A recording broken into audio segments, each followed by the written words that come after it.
everyone. I hope your summer is going great and that you are just relaxing and finding lots of time to just kind of make it a wonderful summer. If you are watching the video, then you can see my background. It looks a little unreal, which because of course it is.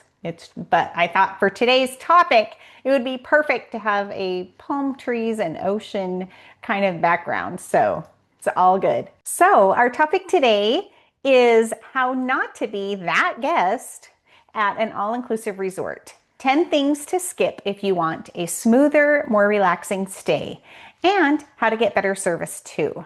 So let's jump right in. I love a good all-inclusive resort. Love them. Love sending people there. A lot of my clients are not alcohol drinkers, and so they will always ask a very common question is, but is an all-inclusive resort really worth it for me because I'm not a big alcohol drinker? And I always say, yes, absolutely. I feel like an all-inclusive resort is a fantastic way to go because it's just so amazing and relaxing to just not have to pay for things as you go along. And you get so much bang for your buck at an all-inclusive resort. So I love them and I love to sell them to people. I love to recommend. So the amazing things about all-inclusive resorts: breakfast shows up with ocean views. You don't have to think twice about having another mango smoothie, or you don't have to go look very far for a fresh towel. It's just amazing. All-inclusive resorts are incredible, or any kind of resort is really awesome. But today we're going to talk about how even paradise has some etiquette. So these are some things to not do while you are at a resort to make your trip and those around you, the other guests at the resort's trips, so much more memorable and relaxed. So I've got 10 resort don'ts to bring with you as you are thinking about going to a resort. Okay, number one, wearing pool gear to dinner. So yes, an all-inclusive resort may be super relaxed and it might just feel really amazing.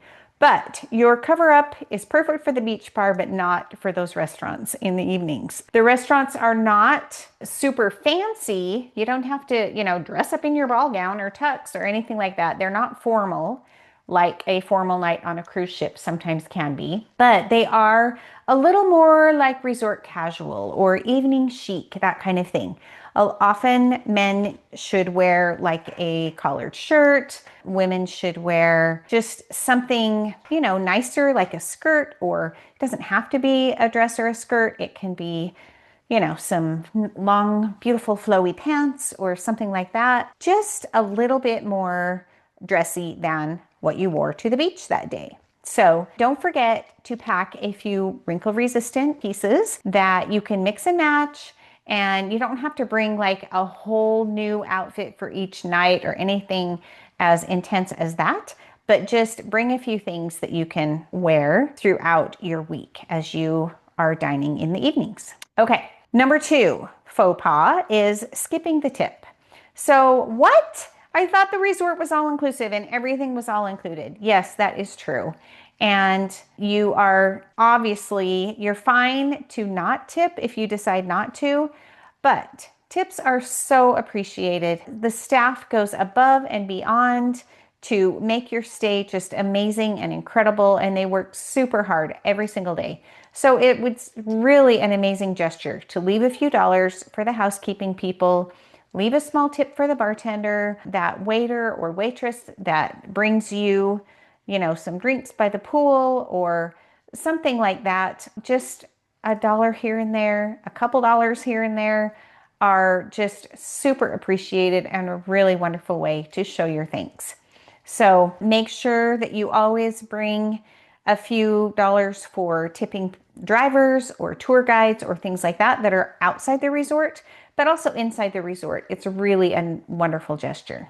So I always recommend to my clients to bring a stash of ones and fives with you so that you are always ready to say thank you with more than just words. Just a few dollars go a really, really long way in getting some great service. Okay, number three. This is a sticky topic with people. Claiming the loungers before sunrise. Yeah, I'm talking about that practice of leaving your towel out on the chair by the pool. It might feel like you're just securing your spot. Yes, it is securing your spot, but be really careful about pool etiquette here. Only secure one spot for each person in your group or each person who is actually going to be using that chair, because I have seen like people come and put 25 towels out and they're traveling with like a family of 6 or whatever. And that is so rude to the other guests, the other people who want to have their spot at the pool as well. Now, let's say that you come down to the pool and there are no spots available. Everything has a towel on it. You can always ask the resort staff to help you, because they have been monitoring those people who have laid down a towel and haven't been there for, 6 hours. And they will know which towels are the extras that they can remove for you and that you can help find a spot by the pool. So please do not get up before sunrise and put down a billion towels just in case you might want to be at this pool, or maybe a few more if you want to be at this other pool. That is very unkind to the other people who are staying there. It is great to, reserve your spot, but come down and reserve it when you are ready to use it. And then, take it with you when you leave for the day. Okay, the next tip, do not go overboard on night 1. I know that you have just arrived at this beautiful, tropical, amazing, wonderful place. You have unlimited pina coladas, you have bottomless buffets, late night bites that can be even delivered right to your suite. So it's really easy to binge and to go all you can eat in a single evening and just really go overboard. But your body will thank you for moderation and you will have a much better time overall. You don't want to be reaching for the antacids as soon as you get there. You don't want to be sipping ginger ale in the shade on your first full day of vacation just because you overindulged on the first day. So just ease into it. Enjoy the show, enjoy the, dinner on your first night there, but maybe think about turning in a little bit early on your first night so that you are ready for the vacation fun, so that you'll have energy throughout your stay. And if this is your vibe, maybe you'll even want to catch a sunrise on the beach. Maybe not. Maybe you'll want to sleep on through that and enjoy the sunset later on in the day. But just be careful about not going too haywire overboard when you first arrive. All right. Tip number 5 is ignoring the resort map. So resorts can be like huge, sprawling mini villages. They really can feel overwhelming sometimes. And so missing your spa appointment because you zigzagged through the wrong garden path isn't the relaxing start to your vacation that you had in mind. Most resorts offer either a paper map or an app, or sometimes a map on a board as you are walking. It's a great idea when you first get there to do like a quick walk around or a little orientation tour, so that it can totally save you time later on as you are trying to get places, whether it's that dinner appointment or that spa treatment or wherever you are trying to get. And it will save you time and confusion later because you'll kind of have a lay of the land. So as you are kind of mapping out where things are at the resort, you can find shortcuts to the quiet pool. You can scope out where the beach towels are. You can check out the snack shack so that you'll know right where to go when it's 3 p.m. and you are craving something. So really take advantage of that resort map and you will be way better off. Okay, number 6. Assuming everything is included. All right, yes, all-inclusive resorts include so many things, almost everything, I would say. But that floating breakfast tray, that beachfront cabana or poolside cabana, they look amazing, but not every single extra at the resort is included. So most of your dining, most of your activities, the non-motorized water sports, all of that is included. Other things, for example, the cabana rental, the spa treatment, the private excursions, sometimes a few specialty dishes at restaurants, or occasionally even the whole restaurant itself. That is not very common to have an entire restaurant that is an upcharge, but occasionally we do run into that. So just be aware that some things do come with an extra surcharge or a fee. And one tip, if I am helping you put together your vacation, I will always let you know what is included versus what is extra as I'm sending you your trip documents and all of the information, so that you are never surprised by what is included and what is not. Number 7, Getting sunburned on day one. This one goes along with overdoing it on day one. I know we all want to have that beautiful golden tan, and we are just dreaming about that. But there is no faster way to ruin a beach vacation than turning into a lobster, especially right at the beginning. And remember, tropical sun is no joke. It is stronger than the sun at home. It sneaks up fast, especially since often you don't even realize how the sun is having an effect on you because you've got those tropical breezes blowing, or sometimes it's overcast and you don't really realize the effect that it's having. So, a couple of tips. Apply sunscreen in your room. Don't wait till you're already there at the beach or the pool. Reapply after swimming, take shady breaks often. Make sure you pack sunscreen. It is always more expensive if you wait until you arrive to buy the sunscreen. And some places, some excursions require an eco-friendly sunscreen. Like they don't want you to get in the cenotes, or they don't want you to do certain excursions without having an eco-friendly sunscreen that is biodegradable. So that is always a good thing to have. Don't forget to pack like a rash guard, a swim shirt, a hat with a wide brim. You still want to tan, and we all want that golden tan, but you will enjoy your trip way more if you get into it slowly and incrementally rather than go full board and turn into a lobster the rest of the time. You do not want that aloe bottle to have to be your best friend throughout the rest of the trip and just be sore and hurting wherever you go. So don't forget the sunscreen. Okay, number 8. I call this forgetting you're in a real place. So a resort can feel like a bubble. Like it can just feel like such this wonderful enclosed space, and it's just amazing. But outside the gates, and sometimes right inside them, are real people. They are cultures worth respecting. So it doesn't hurt. In fact, it goes a long ways if you greet staff in their language. For example, if you're in Mexico, you could say hola or buenos dias, and people really appreciate that. They really appreciate hearing their own language. Skip the loud entitlement. Often Americans are known for loudness and kind of rudeness. Be curious about the place that you are in. And along with forgetting that you are in a real place is don't forget that you are still a parent. If you are bringing kids with you, your kids are on vacation, you want them to have fun, but don't forget, the lifeguards are not the babysitters. The other adults there won't love it if your kids are running wild. Now, often an amazing thing about resorts is that they have great kids clubs. And so if you are taking your kids to the kids clubs and they are enjoying time with the other kids at the resort and making friends and doing all kinds of fun things, that is a wonderful spot for them. But if they are with you and under your care, don't forget, you're still the parent. One word of advice, use the family pools. They often have water slides and extra things just for kids, and are a really much better place to have your kids hang out than just in the regular pools, and of course, the adult pools are not places for your children if they are younger than 18. Don't forget, don't get so involved with your novel that you aren't aware of your own children.